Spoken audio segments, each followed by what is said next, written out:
नमस्कार। आराधना degree college के इस यूट्यूब चैनल में आपका स्वागत है। मैं हूं विजय सिंह चारण। आज की क्लास के अंदर हम राइजोपस के अंदर रिप्रोडक्शन के अंदर भी लैंगिक प्रजनन होता है, सेक्सुअल रिप्रोडक्शन होता है, उसके बारे में हम पढ़ने वाले हैं। लास्ट क्लास के अंदर हम राइजोपस के अंदर इसके जनरल कैरेक्टर और इसकी थैलस संरचना और इसके अंदर जो ये सेक्सुअल रिप्रोडक्शन होता है उनके बारे में हमने पढ़ा था। आज की क्लास में हम इसके अंदर लैंगिक जनन के बारे में पढ़ते हैं।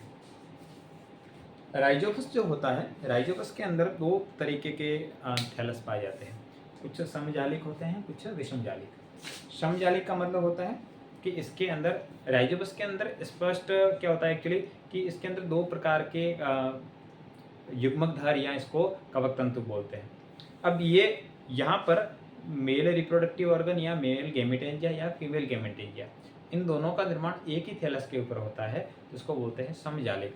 और विषमजालिक का मतलब दोनों का निर्माण अलग अलग थैलस या अलग अलग कवक तंतुओं से होता है। तो यहाँ पर विषमजालिक यानी हेटेरोथैलिक स्पीसीज की अगर बात करें तो इसके अंदर क्या होता है कि स्पष्ट ऐसे रिप्रोडक्टिव ऑर्गन अलग अलग कार्य के रूप से यहाँ पर आकारिक के रूप से नहीं होते हैं। इसके अंदर क्या होता है, कवक तंतु होते हैं, और ये जो कवक तंतु होते हैं ये अलग अलग मैटिंग टाइप के होते हैं। ठीक है, अलग अलग मैटिंग टाइप के होते हैं। इसको अपन क्या बोलते हैं, विपरीत प्रभेद के भी बोल सकते हैं। इसके अंदर एक होगा उसको अपन प्लस प्रभेद का बोल सकते हैं, और दूसरा है माइनस प्रभेद का। ये दोनों आपस में क्या होते हैं, अलग अलग प्रभेद के होते हैं। अब इसके अंदर क्या होता है कि सर्वप्रथम अगर हम लैंगिक जनन की प्रोसेस की बात करें तो इसके अंदर क्या होता है कि जैसे यहाँ पर दो कवक तंतु हैं और ये दो कवक तंतु आगे जाके यहाँ पर युग्मक धर का कार्य करेंगे, जिसको जाइगोफोर बोलते हैं। तो ये जाइगोफोर का काम करेंगे। एक प्लस प्रभेद का है और दूसरा माइनस प्रभेद का है। तो अब क्या होता है कि जैसे प्लस प्रभेद का युग्मक धर और दूसरा कौन सा है, माइनस प्रभेद का युग्मक धर। युग्मक धर उसे कहते हैं जिस कवक तंतु के ऊपर युग्मक धानियों का निर्माण होता है, उसको युग्मक धर कहते हैं।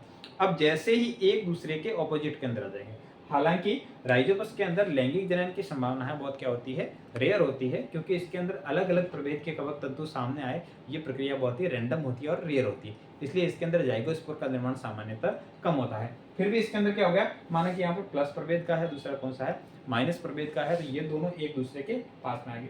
अब जैसे ही दो एक दूसरे के पास में आता है तो ये क्या होता है, एक दूसरे की ओर इसके अंदर कुछ अतिवृद्धियां निकलती हैं, आउटग्रोथ निकलती है, और ये आउटग्रोथ है एक दूसरे की ओर मुड़ने लगती है, एक दूसरे की ओर क्या करती है, ग्रोथ करती है। अगली कंडीशन के अंदर ये जो ग्रोथ वाली संरचना है ये आगे इसके शीर्ष भाग के अंदर क्या होता है, कोशिका द्रव्य और केंद्रक इकट्ठा होने से ये संरचनाएं फूल जाती है। और इस प्रकार की संरचना है इसको बोलते हैं प्राक युग्मकधानी या इसको बोलते हैं प्रोगैमेटेंजिया बोलते हैं।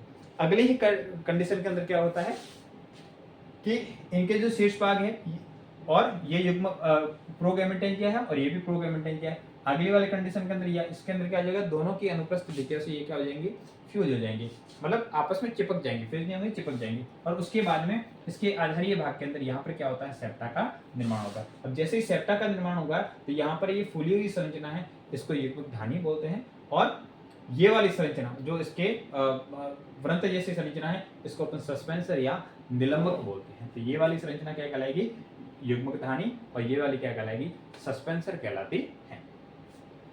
अगली कंडीशन के अंदर क्या होगा कि ये दोनों युग्मकधानियां आपस में क्या रहेगी, फ्यूज में रहेगी। फ्यूज होने के कारण इनकी जो अनुप्रस्थ भित्तियां हैं वो विलीन हो जाती है। अब जैसे अनुप्रस्थ भित्तियां विलीन हो जाएगी तो उसके बाद में इनका कोशिका द्रव्य और इस युग्मकधानी का, ये एक युग्मकधानी यहाँ पे बनी हुई है, दूसरी युग्मकधानी यहाँ पे बनी होगी, इन दोनों के कारण इनकी युग्मकधानी आपस में क्या हो जाएगी, फ्यूज हो जाएगी। और फ्यूज हो जाने के कारण पहली प्रक्रिया होती है इसके अंदर प्लाज्मोगेमी। प्लाज्मोगेमी के तहत क्या होता है कि कोशिका द्रव्य आपस में क्या हो गया है, फ्यूज। और उसके बाद में इसके अंदर जो उपस्थित केंद्रक है, ये केंद्रक फ्यूज ना होकर क्या करेंगे, यहाँ पर युग्म का निर्माण कर लेंगे। यहाँ पर क्या करेंगे, पेयर का निर्माण कर लेंगे, मतलब एक प्लस प्रभेद का दूसरा माइनस प्रभेद का, तो दोनों केंद्रक आपस में क्या हो जाएंगे, पेयर बना लेंगे। और पेयर बनाने के बाद में ये दोनों केंद्रक है वो क्या हो जाएंगे, फ्यूज हो जाएंगे। ठीक है, और जो केंद्रक फ्यूज नहीं होता, ऐसे पेयर जो फ्यूज नहीं हो पाते हैं वो क्या हो जाते हैं, आगे जाके डीजेनरेट हो जाएंगे, आगे जाके क्या हो जाएंगे, विघटित हो जाएंगे।